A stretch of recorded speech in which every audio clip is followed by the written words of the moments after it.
And we are, as a people, inherently and historically opposed to secret societies, to secret oaths, and to secret proceedings. For we are opposed around the world by a monolithic and ruthless conspiracy that relies primarily on covert means for expanding its sphere of influence. It was 1776 when the founders signed the writ of independence from the Brits. It was revolution. We welcome each one of you to Connecting the Dots with Dan Happel and your Republic, if you so choose. But before we go into our broadcast tonight, please bow your head in prayer. Lord God, we just appreciate so much the opportunity to have just sharing truth with the people. Lord, bless Dan, bless the guests, and we always pray this in your Son's name. Amen. Dan, I yield the floor to you. Well, thank you, Kelby. We've got a gentleman on tonight who is returning. He's been on a radio show before, and his name is Trevor Loudon. And Trevor has written several books that are really excellent reads on the, let's say, the communist takeover through government and through the Obama administration and through Congress of many of our institutions, our political institutions, by people who are very sympathetic to the communist cause. And he has been instrumental in really exposing a lot of this information to people. Trevor has also done a movie that was released within the last year called Enemies Within, and that movie does the same thing. It pretty much names names and shows who is involved with this process and how they're involved, and which political leaders we need to be leery of. His basic premise is that the political institutions are no longer really valid as protectors of individual liberty and our constitutional Republican form of government, and that many of the people that are in elected office today, especially some of the Democratic office holders in Congress and in the Senate, are, in fact, could not pass a security check. They have neither the qualifications or the, let's say, the security background to be able to pass just a basic security test that almost any federal employee is required to pass to be in any position of power or of influence in the federal government. Trevor, are you on the call yet? Yes, I am, Dan. How are you? Oh, wonderful. Good.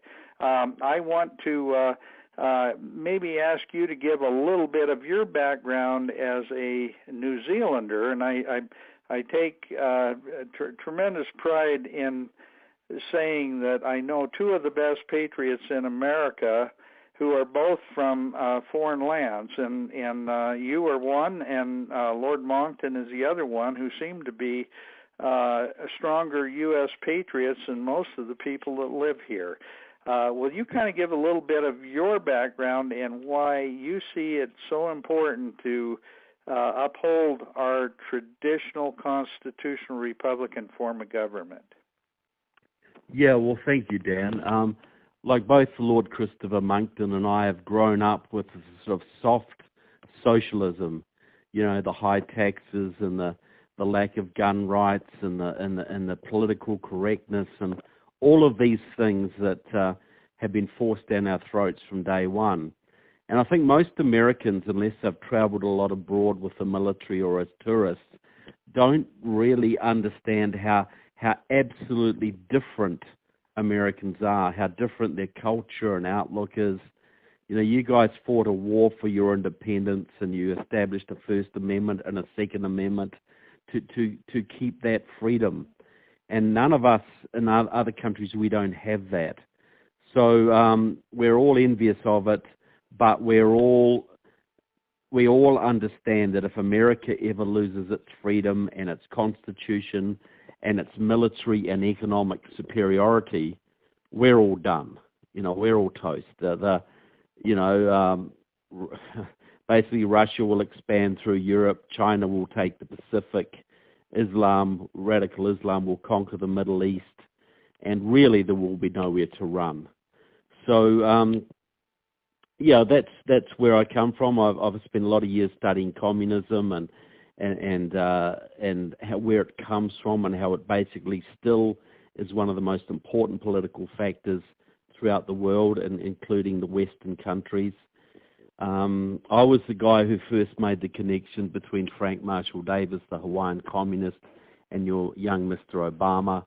And I was also the guy that exposed Van Jones, the communist green job czar, who Glenn Beck used that information to get Jones expelled from the White House and into his plush job in CNN, where he now resides. So I've been studying Marxism, communism, terrorism for more than 30 years, and that's where I come from, and I'm very concerned about the direction of America, because the bad guys, even with a new president, still control so much of your government. Well, you're quite right, and one of the things that I think most of us have had a real awakening over is the attacks on President Trump. I mean, they are so vicious and so they're to the point they're just vitriolic, and I've never seen this kind of an attack on anyone. And if the people we call it on the right, were to do something like that when Obama was president, we would have been called racists and bigots and everything under the sun, and yet that same standard doesn't seem to apply to the left. And I know you're going to talk about this, but that a large part of that is because of the mainstream media. They protect these people and they promote this stuff. Would you kind of address that and how the media has been co-opted? Well, if you look at the American media, say 50 years ago or before World War II, most American journalists were trained on the job as like apprentices or cadets, and they would work for a local newspaper, and they'd go and cover the ball games and the court cases and the county fairs, and they were pretty much normal Americans with normal American values. But after World War II, most of the journalists were trained in the journalism colleges, and these were very quickly taken over by the left. And they were using textbooks designed by Curtis McDougall, the man a communist who basically invented advocacy journalism. The job of a journalist wasn't to report the news. The job of a journalist is to shape the news in the correct direction and shape people's thinking. And that's been the dominant culture in American journalism since that time. 80% of American journalists now self-identify as liberals, which is way out of whack with the general population. And most of those ones left who identify as conservatives are either wimpy conservatives or so intimidated by political correctness they don't say very much, or they're scared of keeping their jobs, through the journalists' union, which is very, very powerful. So you have a situation now in America where the media is functioning like Pravda used to function back in the old Soviet Union. You only really understand what's going on by reading between the lines.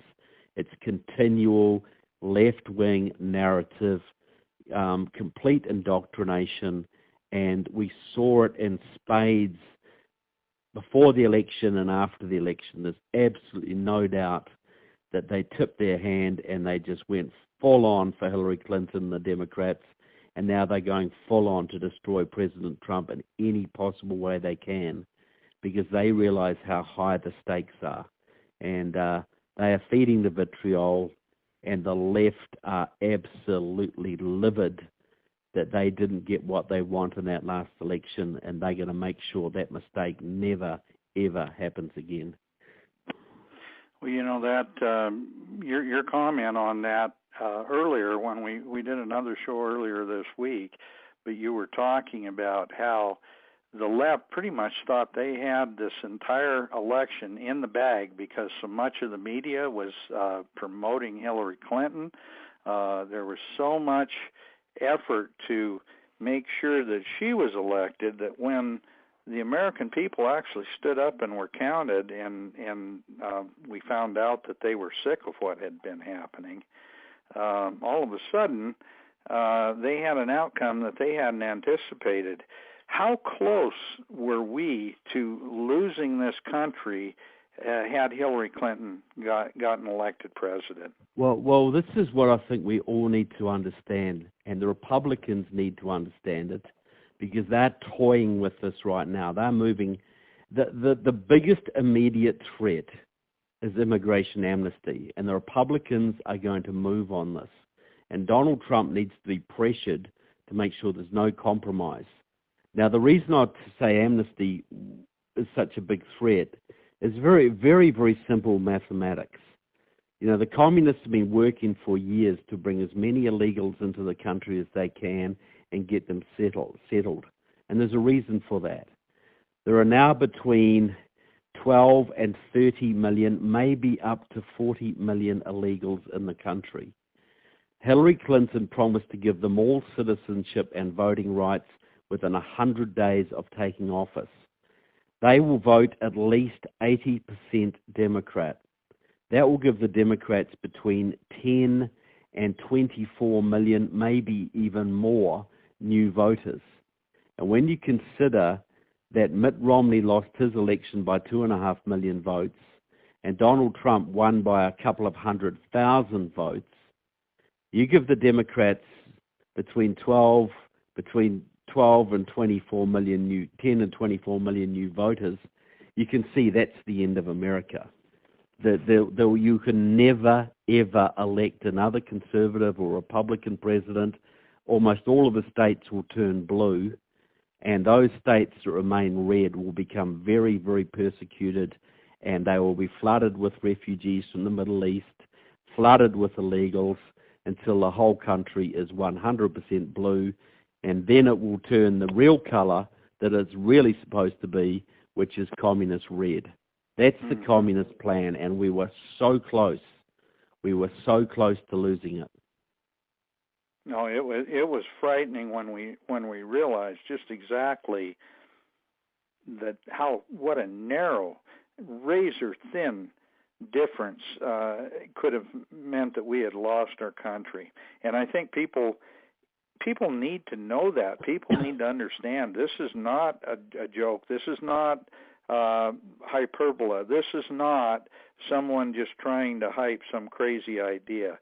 This is absolute, provable fact, and you've proven it with your books and with your movie. And incidentally, we talked about this on Tuesday, but you've never had anyone try to sue you, and you're naming names and telling just exactly how these people are connected to communist movements all over the world, not just in the country.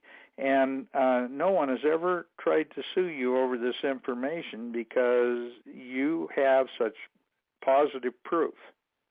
Yeah, look, we've our movie Enemies Within is free on Amazon Prime right now. It had 100,000 plus views last month. It names Hillary Clinton, Barack Obama, and Joe Biden, and who is her, Senator Tim Kaine, as all being involved with the communist or Islamic movements, plus a whole bunch of congressmen, plus a whole bunch of senators. It's been seen by probably upwards of 1 million people in this country. It's been out for a year. No one has ever tried to sue us. No one's ever challenged us on a point of fact because the evidence is there. What I say is very simply, you've got 100 members of the House and 20 members of the U.S. Senate who are so enmeshed in neo-communism or Muslim Brotherhood front groups or both, they couldn't pass an FBI background check to drive a school bus. But as there are no FBI background checks to serve on the Homeland Security Committee or the Armed Services Committee or even the Intelligence Committee of the House of Representatives, your enemies have basically access to every secret that America has. And we have to understand that until President Trump came along, America was on the final stages of a communist revolution. And that is a little bit of an out there statement for most people, but really the model for America is Czechoslovakia in 1948, a peaceful communist revolution that took about 3 years, and that was the model for America, and it was almost at completion point. And dear old Mr. Trump threw a big spanner in the works, and that is why they hate him. That is why they absolutely despise him with a depth of vitriol that I've never seen in my lifetime. No, you're right, and that's also the reason that we need to support and protect his policies and give him the moral, the political, and the financial support to make sure that he stays in office and puts an end to this craziness. Well, yeah, I heard the other day a lady, a Tea Party lady, said, well, President Trump's in the office now. We don't need the Tea Parties anymore. Well, President Trump is a very isolated figure. A lot of his good people have been purged. He's trying to do the best he can, but he's up against a lot. You know, he's got the media on his case. He's got Hollywood. He's got the rhinos to deal with. He's got the whole of the Democratic Party, the communists and the ANTIFA on the streets. He's got the North Koreans and the Russians and the Chinese all on his case. Yeah, I think he needs a lot of help. You know, and that's our job. You know, we can't. You know, George Washington didn't beat the British all alone. He had an army, and we have to be the army, because I think the election of Donald Trump was miraculous, but I also think it was our last chance. It was our reprieve. We were given a last, final shot. You know, we've let the country run down for 100 years. It was almost at the point of no return. We were given one final shot at this, and we have to take it. We have to do everything we can to make sure this is a successful presidency, because if this presidency fails, you will have the Democrats back in office in 2020. They will legalize every illegal in the country. They will flood the country with Islamic refugees from wherever they can find them. And American conservatives and Christians will become a permanent minority in their own country, and a very much persecuted one at that. No, I think you're right. The persecution, I don't think people realize just exactly how serious that is, but I know there was an FBI undercover agent back in the 70s who infiltrated the Weathermen and the underground movement, and one of the statements that were made at one of their meetings is that there could easily be 20 to 30 million Americans who would have to be killed because they would not submit themselves to re-education under a communist system. Exactly, and that statement was made by Bill Ayers of the Weather Underground, who was Barack Obama's mentor. The new book that's come out about Bill, there's a new book, biography of Barack Obama, by a guy called, the same guy who did the biography of Martin Luther King. And he states in this book that Barack Obama was having dinner with Bill Ayers almost every night of the week for years. They weren't people in the neighborhood. The Ayers family were the best friends of the Obamas, two terrorists, having dinner together virtually every night of the week. You know, where do you think Obama got his ideas from? You know, Obama is a Marxist-Leninist. Bill Ayers is a Marxist-Leninist. They will do the same things that every other Marxist-Leninist has done since the Bolshevik Revolution: imprison and execute their opponents. They will be no different in America, and we were an inch away from getting into a position where those guys would have been in power forever. Mm-hmm. Well, and there's a lesson that we should mention to the people who seem to like the idea of moving into Marxism and communism that there's also another model, Joe Stalin, who not only did he execute his opponents, but then he started executing the people who had supported him because they had the goods on him. Well, exactly. The revolution always devours its own, and but revolutionaries they don't think that far ahead. They just think about destroying America. What comes after that? Well, we'll figure that out later, and they all think they're going to be the top dogs and running things. Well, there ain't room for all of them, so they will suffer. But I don't really care about them. I care about us. Right. And, right. We got to stop. We got to stop these guys. We got to stop these guys, and we've been given a last shot. And can I just say, Dan, what the left's plan is for the next election? Yes, please do. Well, what the left are doing right now, and it's blueprinted in a book called Brown is the New White by a Marxist called Steve Phillips out of San Francisco. This was the man who first basically financed Obama, and Obama's endorsed his book as Nancy Pelosi. Steve Phillips, Brown is the New White. Steve Phillips was a Maoist at Stanford University in the 80s. He was part of Jesse Jackson's Rainbow Coalition, and that is their plan for 2020. See, the Rainbow Coalition was, you got the progressive whites, progressive blacks, progressive Latinos, gays, Asian Americans, Native Americans, red, yellow, brown, black, white, the Rainbow Coalition. And Jesse Jackson and his Maoists, it was a complete Maoist operation, got 7 million votes in 1988. Well, Steve Phillips is going to do that again, but this time the demographics are different. So the plan is you smash Trump as much as you can, impeach him if you can, stop him building the wall, stop him lowering taxes, stop all of the things he needs to do to keep his promises to his base. They want his base to be disillusioned in 2018 and 2020. And then what they're going to do right now, they're doing massive voter registration drives in Arizona, in Florida, in Texas, North Carolina, and Georgia particularly, plus a couple of other states. And they are going to reinvent the Rainbow Coalition for 2020. They are not going to go back to the middle. They're abandoning the middle road. They're going full-on progressive, and they're going to sign up their base. And in 2020, they're going to run Kamala Harris from California, or with Cory Booker, the senator from New Jersey, both of whom were funded by Steve Phillips, or possibly Deval Patrick, the black governor, former governor of Massachusetts, possibly Elizabeth Warren, or possibly the Latino Castro brothers from San Antonio, Joaquin and Julian. And they are going to reinvigorate the Rainbow Coalition. They want to get the black base out, the Latino base out, the Native American base, the gay base, the Muslim American base, because Phillips's logic is very simple. According to Steve Phillips, 25% of the electorate are white, are progressives of color, black, Latino, Asian American, Native American, etc., Muslim American.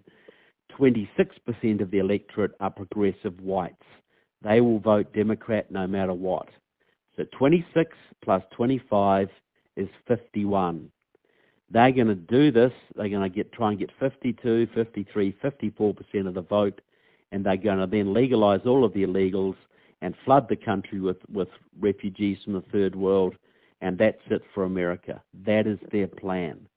Now, that's the reason they're so angry with Donald Trump, is because he took some of those white progressive votes away, those union guys in Michigan and Pennsylvania and Ohio. He took some of the black votes away by saying, what have you got to lose, guys? And they understand that if he's a successful president, he's going to put the Democrats out of power for 50 years. But if he can be destroyed and his base can be divided, a lot of those Democrats will flip back to the Democratic Party. They'll vote for a black candidate. They'll vote for Latino candidates, and they will win the election in 2020. And at that point, we can just about kiss it goodbye, barring miracles. So that's their plan right now. That's a pretty ugly plan for America. Trevor, you're probably one of the most knowledgeable people in the world on this subject, but we talked on Tuesday. Tuesday was United Nations Day. We talked on Tuesday about how the United Nations actually figures into this recoloring of America to be a red America. And I don't mean Republican red when I say that. No. Would you kind of give our listeners an idea of how the UN got started? And, you talked about Alger Hiss and some other things. Mention some of these things, and let's see if we can make that connection for most people so that they realize this is a worldwide movement, and the United States of America is the last bastion of freedom, and if they knock us off, the whole world will be red. Well, the number one impediment to a globally centralized, controlled world is an independent, free America. That is the number one. Europe is compromised by, they're all tied up in the United Nations. Most of Asia is dominated by the Chinese, or will be if America is no longer a power. So you really have only one real center of liberty in the world right now, and that's the United States. And all the bad guys have huge influence in the UN. I'm talking the globalist type of people, Russia, China, Iran. These people dominate the Security Conference. They're also pumping a lot of Agenda 21 type propaganda into America, which was basically formulated at Moscow University. It's a plan to depopulate rural America and get everybody into cities, basically, where they're far more easily controlled. So most of the bad stuff that you see in America is funneled through the United Nations. Everything the UN does is a tremendous attack on America's military, its constitution, and its national sovereignty. And the architect of the United Nations was a man called Alger Hiss, a blue blood, a Yale graduate, I believe, an upstanding member of the establishment in America, and also a secret member of the Communist Party and a Soviet spy. He engineered the United Nations. Soviet spies engineered the International Monetary Fund, the World Bank, all these things that America has been funding for years, all of them aimed at reducing America's sovereignty. So under Truman and under FDR and Truman, your foreign policy was basically being driven out of Moscow. They had at least 500 communist spies working in all aspects of your administration, and they were never properly cleaned out. So now, I had a friend who trained was in Moscow training with the communists back in the 80s. He's a New Zealander who infiltrated the New Zealand Communist Party and got sent to Moscow. And they were openly told there that the United Nations belongs to the communist movement. The United Nations is communism's implement. It's its tool.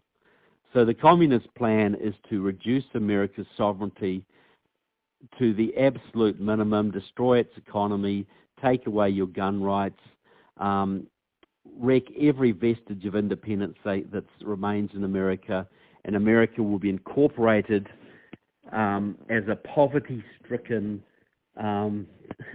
province of a global world order under the control of the United Nations, which will be run by the globalists and the communists, and maybe they'll fight each other for dominance, but that's not a lot of comfort to us.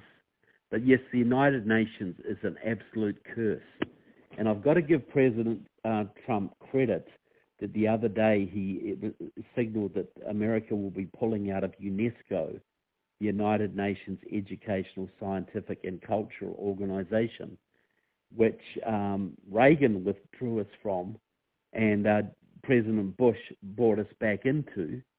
But that is one of the main United Nations communist sort of vehicles for indoctrinating kids all over the world. They are setting educational policy and writing educational materials for American kids, Canadian kids, French kids, South African kids, you name it.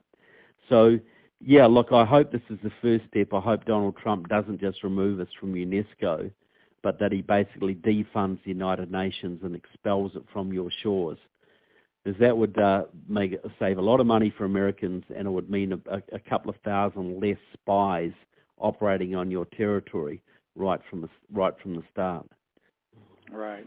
Well, I know that through UNESCO, the so-called Education for All, that's the official name of their education program, is almost a carbon copy of Common Core. And people don't realize, but Common Core came from United Nations programs that were designed to communize our kids. Exactly. Well, we have it in New Zealand. It's called Unit Standards, but it's the same thing. And it's a total destruction of classical education, you know, where you were taught geography and English and history and civics and, you know, foreign languages and mathematics and science, so you could be a thinking, critical individual, so you couldn't be easily fooled. Common Core, which is completely communistic, divides knowledge up into little components that are basically indoctrination, and it totally alters the way that you learn. It completely destroys critical thinking. It teaches in the same way that you teach a monkey to do tricks. You do a little task and you get a banana. You do another little task, you get another banana. Another little task, you get another banana. But none of it's integrated, none of it's principled, none of it's giving an understanding of the world as it really is. All it is basically getting you to think the way your masters want you to think. And you get little rewards along the way. So Common Core is a disaster. And it comes from the United Nations. It's completely communistic, as everything that comes out of the United Nations is. And I want people to stand up and demand of President Trump that he abolishes the Department of Education and stops forcing this garbage down American kids' throats. We haven't got long before it's too late, and we've got to move on this. No, you're right, and I know a lot of people that feel exactly like you do. This has got to end, and it's got to end soon, because every day that this is being taught to our kids are losing their ability to have deductive reasoning and be really creative classical thinkers. Well, you know, you look at the ANTIFA retards on the street. You know, these are not bright people. You look at the standard of literacy and historical understanding in the colleges today. You look at the big movement behind Bernie Sanders. None of that would be happening if we had maintained the kind of American educational standards that you had in the 50s and early 60s. You know, through World War II, and that you trained people that could produce a Liberty ship every 24 hours. You had the best educated workforce on the planet. You know, you had the best scientists, you had the best researchers, you had the best of everything. And that was without a Department of Education. Since Jimmy Carter reintroduced that as a sop to the teachers' unions back in the 70s, education in America has gone rapidly downhill. And it's completely gone in a socialist communist direction, and you are seeing the results on the streets every day, with it raising a generation of kids who are a little better than morons, I have to say. It's very harsh, but that's unfortunately the way it is. Yeah, well, it was designed that way, and the system was designed, of course, communism does not recognize exceptionalism or excellence.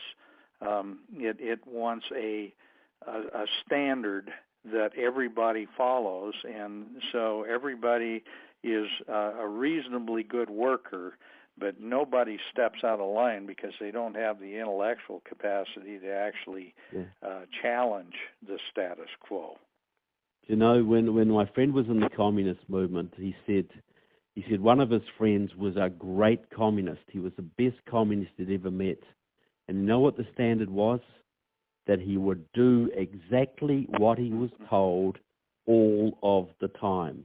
That's what made a good communist. Right. No, you're right on the money with that.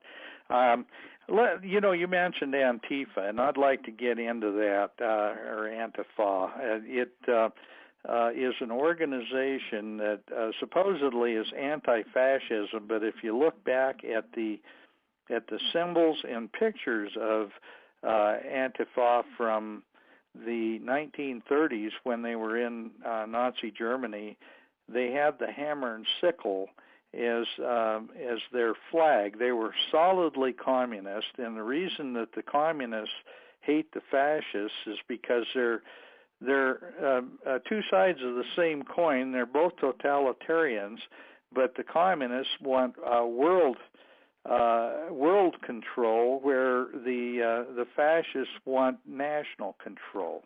But the bottom line is they're both total control freaks, and they're the exact opposite of freedom lovers. Well, exactly. You know, Antifa, you see them on the streets now. They've caused a lot of trouble. They're also talking about starting an insurrection on November the 4th against the president. So we'll see if that materializes. But Antifa was invented by Leon Trotsky. He formed small units of thugs to basically go out armed up to smash enemies of communism. And those Antifa units became the Red Army. Now, it popped up again in Germany in the 30s, this time as Antifa, and with the same symbols and everything. And this was completely set up by the German Communist Party to fight against Hitler's brown shirts. And when Hitler won that battle, they said that 55% of his brown shirts from that point were former communists or socialists. They just switched sides from one gang to another. You know, they came again in the 80s in Britain and Europe, was completely communist, and they popped up in America in the last year. And again, completely controlled by the communist movement. They are openly communist, and they serve as the military wing of today's Democratic Party. And you notice that all of the major Antifa violence has been in Charlottesville, Virginia, Boston, Massachusetts, Portland, Oregon, the Bay Area, etc. All areas controlled by left-wing Democratic city councils, and all areas where multiple reports have come out that the police have been told to stand down while Trump supporters and, you know, free speech advocates and marchers have been severely beaten by armies of these thugs. They are doing what the Democratic Party does not yet dare to do openly, which is physically threaten and intimidate their opposition. That's what Antifa is. It's nothing but a bunch of young communist thugs used to suppress conservatives and constitutionalists. Well, and they've been really, really active, as you say, over the last year.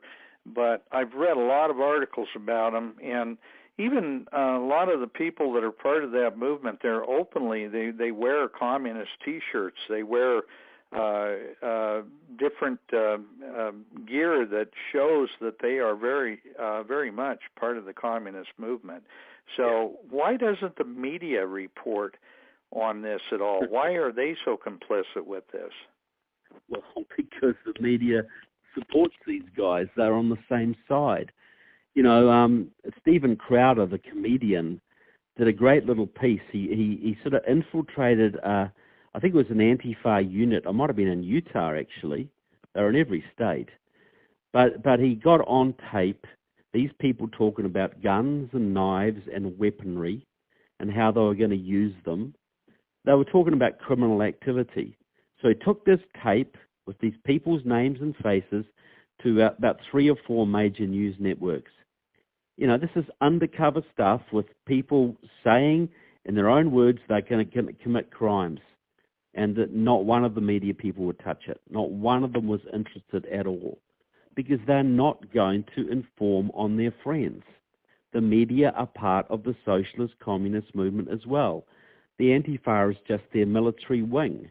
Why would they expose people on their own side?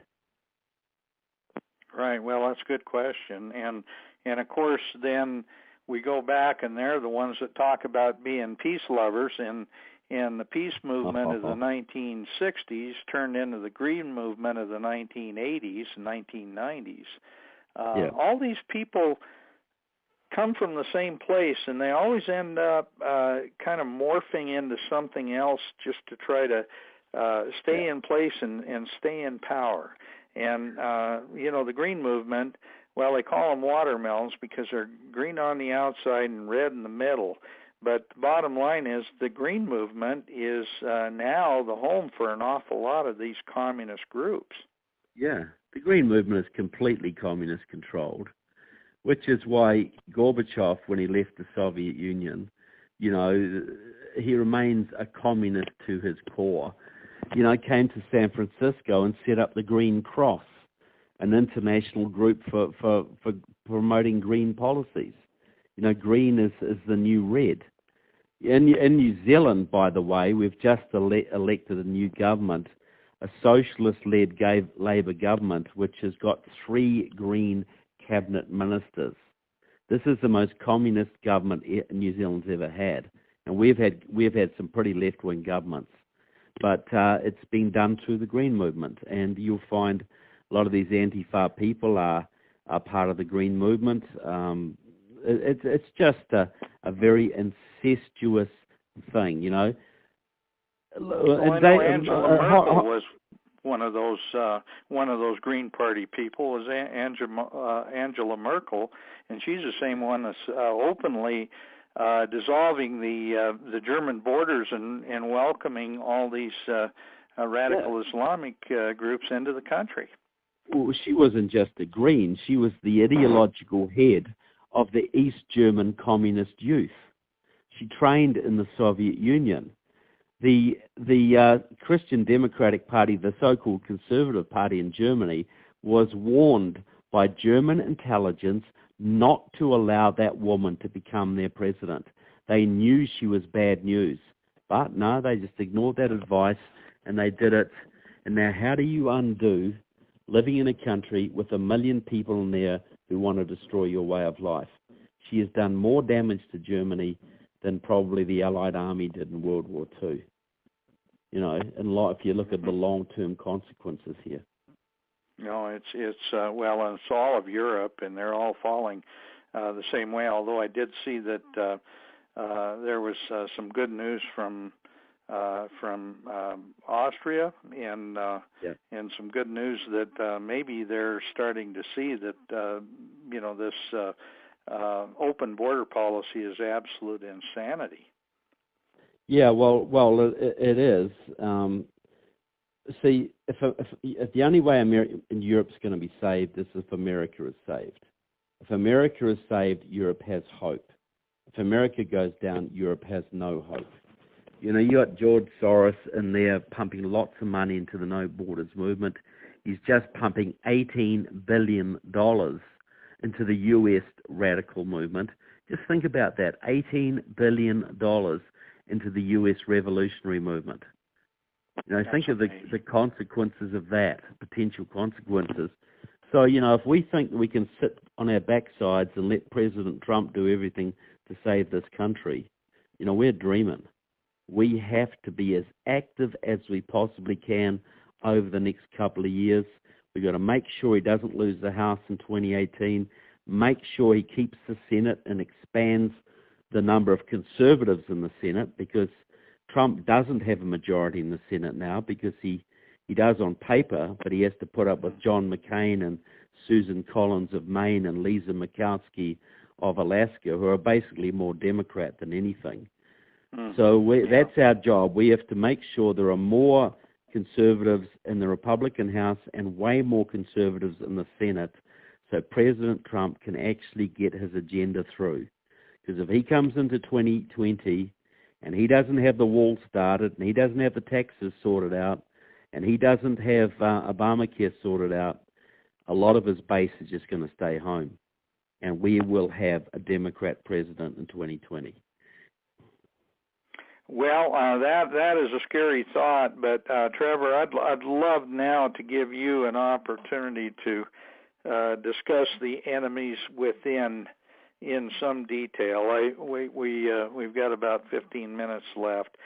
I want you to tell our listeners just exactly how deep that problem is in our own Congress, in our own Senate, and who some of these people are, and some of the things that are in their backgrounds.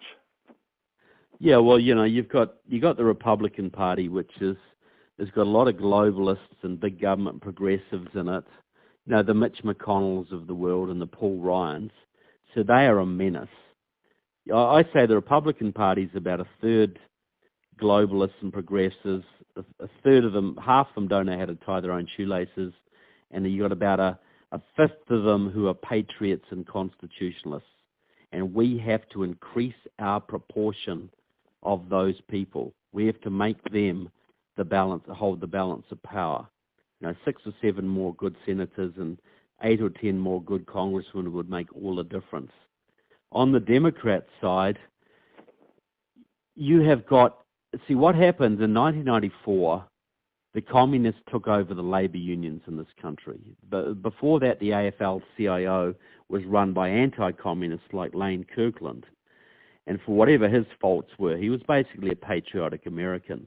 But in 1994, the Marxist John Sweeney became president of the AFL-CIO. He removed the anti-communist clause from the AFL-CIO's constitution, and the Marxists came flooding back in. Now, every single labor union in the country at the top level is run by Marxists. So the significance of that is simple. You might say, well, look, they're 11-12% of the workforce, big deal. But you got to tell me, can you name any Democratic congressman, senator, county commissioner, president, you name it, who doesn't owe his job to the unions? They're completely dependent on the unions. So you've got about 30,000 communists who control the unions, and the unions control the Democratic Party, and they control who gets selected and who gets elected and who gets purged. So now you've got people like, Rosa DeLauro of, here's the judiciary. We'll go through the Judiciary Committee. This is the body that oversees the FBI, right? So you wonder, you get elected to Congress, there's no security checks. The media won't touch you. You get put on the Homeland Security Committee, the Armed Services Committee, the Intelligence Committee overseeing all 16 of your intelligence agencies. No one's going to touch you. No one. But then say if the FBI decided to come after you, these are the people on the Democratic side of the Judiciary Committee, which basically sets the FBI's budget. So you've got John Conyers, the top man, who's got a 50-year history with the Communist Party USA, extensively involved in Muslim Brotherhood front groups, an active member of Democratic Socialists of America for many years, and very closely involved with the Workers' World Party, which supports North Korea and Cuba and Iran. You've got Jerry Nadler from New York, who's been a member of Democratic Socialists of America. And remember when Acorn was in a lot of trouble about 2009, and the government was investigating it? Well, that got shut down because Acorn was a front for Democratic Socialists of America, and Jerry Nadler on the Judiciary Committee shut down that investigation because he is a member of Democratic Socialists of America.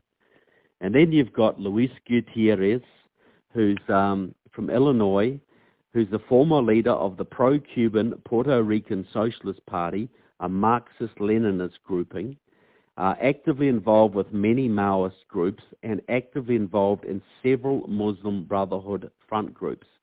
Now, Luis Gutierrez basically is the amnesty champion.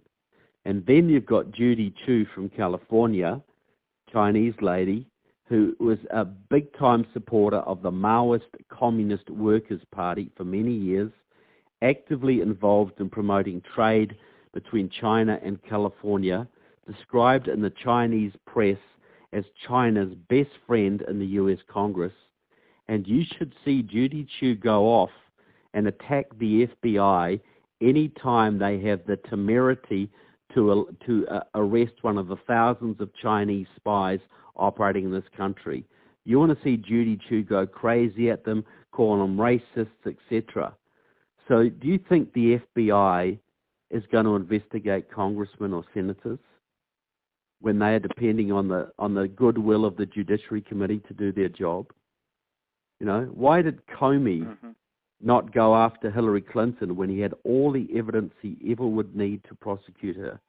Because he would know, well, A, he's on her side, but B, he would know what would happen to the FBI if she became president. And I'd like to give one more example too, just to show how bad this is. You got a man called Andre Carson. He's one of the two Muslims serving in your Congress. He's from Indiana, and he serves on the Intelligence Committee of the House of Representatives, overseeing all 16 of your intelligence agencies. Right? So we've got him on tape. He's in my movie, Enemies Within. You can get that, enemieswithinmovie.com. We got him on tape saying this. He gets up in front of a big Islamic Society of North America conference in 2012. This is a Muslim Brotherhood front. And he says something like this: there are people in the audience who are watching us because they believe that we are here plotting to overthrow and destroy this country. Well, I say to those people here undercover, I say to you watching us right now, Allah will not allow you to stop us. Wow. This guy serves on the Intelligence Committee. What could be wrong? What could be problematic with that scenario? What could possibly be wrong with this? What could go wrong with that? But he is one of 100. Also on the Intelligence Committee is Jim Himes of Connecticut, who did his thesis on the Nicaraguan Sandinistas, the communists, who thought they were great, and was elected with the help of the Connecticut Communist Party. You know, you got Rosa DeLauro, who's one of the very top Democrats in your Congress. She is the one who allocates Democrats to committees. So she'll put Fred on the Intelligence Committee and Joe on the Education Committee, etc. She has got extensively involved with the Connecticut Communist Party.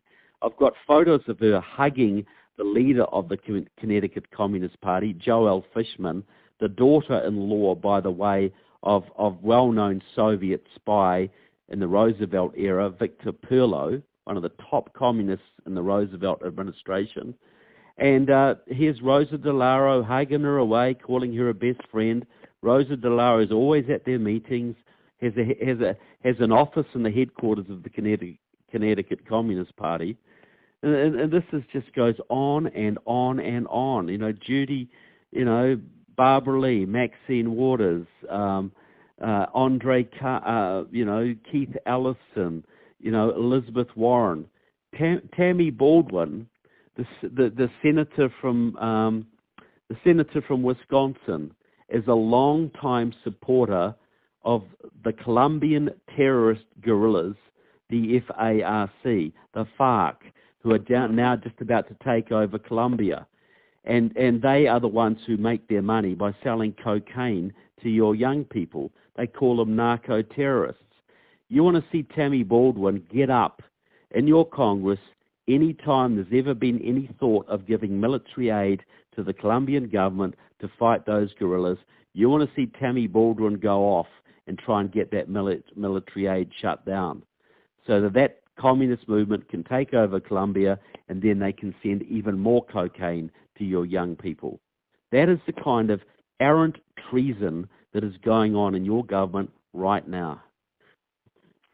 Well, and not only in our government, but Trevor, I think you recognize that all over the world, countries are falling to totalitarian governments, and most of them are either incredibly socialist or outright communist. I mean, South America, Latin America, Africa.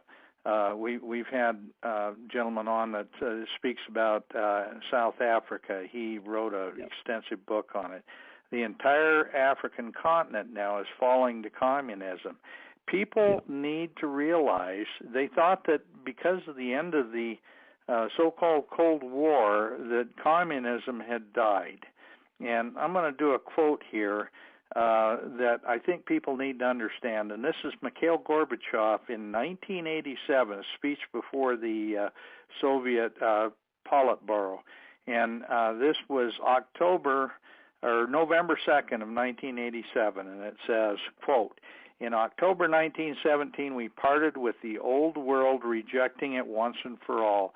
We are moving to a new world, the world of communism. We shall never turn off that road. Comrades, do not be concerned about all you hear about glasnost and perestroika and democracy in the coming years. These are primarily for outward consumption. There will be no significant internal change within the Soviet Union other than for cosmetic purposes. Our purpose is to disarm the Americans and let them fall asleep," unquote. Now, exactly you've mentioned this. I mean, Russia right now under Putin, he's liberalized a lot of things, but basically we've got the same kind of threats we've always had. It's just they're colored under a different color now. Yeah, well, you know, there's a lot of American conservatives and Christians who are clutching at straws and think that Vladimir Putin is somehow your friend, that he's going to save, you know, he's a Christian and he's going to stop Europe being, you know, invaded by the Islamic hordes. You know, Vladimir Putin is completely behind the Islamic hordes. You know, he's sending Chechen Muslims to fight with ISIS. He's you know, the leader of Al-Qaeda was trained by the Soviet FSB, the old KGB. He's working with the Cubans, the Venezuelans, who are bringing Hamas fighters up through Mexico into America. All of these things are happening. There has been no change in Russian foreign policy since the collapse of the war. Everything is for our consumption. And I want Americans who doubt my words, you go and Google this. Just Google Vladimir Putin Youth Festival, Sochi, Russia. Vladimir Putin, about a week ago, opened a international communist youth festival in Soviet Russia, in Sochi, Russia, for 50,000 communist youth around the world, including a whole delegation from the United States. Vladimir Putin personally intervened to secure that venue for the Russian Communist Youth Organization. He was actively involved in organizing it. He opened the event, and that event is specifically timed to coincide and to celebrate the 100th anniversary of the Bolshevik Revolution. And this guy is supposedly a friend of American Christians. You know, he is full on KGB, neo-communist. And when he has enough power, you're already seeing the hammer and sickle is back on the Soviet tanks now. You're already seeing the hammer and sickle being displayed, and when in Red Army marches, you're going to see more of this. They're going to go full-on communist with their allies, the Chinese, when the time suits them. Mm-hmm. Yeah, absolutely. And I think our listeners need to realize that we're not being let's say, overly cautious about this. This is just right out there in front of your face. If you check the sources on this stuff, you'll find out for yourself that this stuff is real, and we have a really serious problem in this country. Well, Trevor, I hate to say it, but we're getting we're out of time. But I'd love to have you give kind of a quick wrap up on where our listeners can get your books and your tapes, your DVDs for your movie, and how they can help to support you in any way possible. Well, thank you. Look, go to my daily blog, trevorloudon.com. Just Loudon is spelled Loudon, so trevorloudon.com. There you'll see an icon where you can order my movie or my books. At the top right-hand corner of the blog, you can go and order Enemies Within. or order my books there. The Enemies Within is 88 minutes long. It will shock you more than any other movie we've seen. It's been on Amazon Prime for a month. It got over 100,000 unique views with no advertising because it names the names of these congressmen and senators who are basically betraying the country. And I want every American to see it, whether you're conservative, liberal, libertarian, whatever you are. It doesn't matter. If you care about America, you need to see that movie. Well, and Trevor, I have to say, as an American, my whole life I am proud to know someone with your patriotism and somebody that's as good an American as you are. Even though you weren't born here, you are certainly an American patriot if there ever was one. Well, thank you. You're an American if you love the Constitution, no matter where you live, I think. That's true. That America is an idea. It's not a geographical location. It's an idea where rights come from God, and those rights are delegated out to the government to protect them.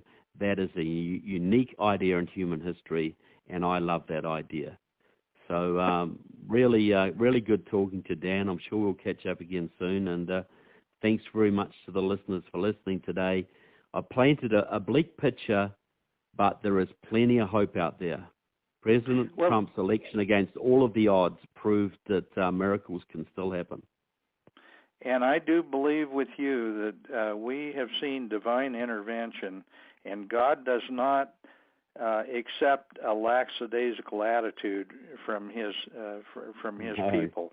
And so we need to stand up and be counted, and we need to do it in a way that protects our system of government, because if this dies, Christianity and a constitutional form of government will be something that won't return again for a very long time. Well, thank you, Trevor. Right. No, you go ahead. Thank you, Dan. No, thank you very much, Dan. Well, I look forward to the next time we get a chance to visit with you, and I know we're going to be doing another Red Pill Expo this coming summer, and I want to make sure that when we do that you're one of our speakers. Your message is absolutely imperative that people hear it. Yeah, well, thanks. I love the opportunity, and it's not a sacrifice to come back to Montana. So, yeah, I know that. You've been here a number of times, and I appreciate it. I've had a chance to visit with you, and when you have been here, and I thank you very much from the bottom of my heart and from the citizens of Montana. Thank you, and God bless you in your travels. Well, thank you, Dan. See you later. Bye-bye. All righty. Ladies and gentlemen, that's the end of our program. Kelby, I'll turn the show back over to you and ask our listeners to please return next week and help us to connect the dots. Ladies and gentlemen, that concludes this week's show with Connecting the Dots with Dan Happel. God bless. Good night. We'll see you next Thursday, 6 p.m. Pacific.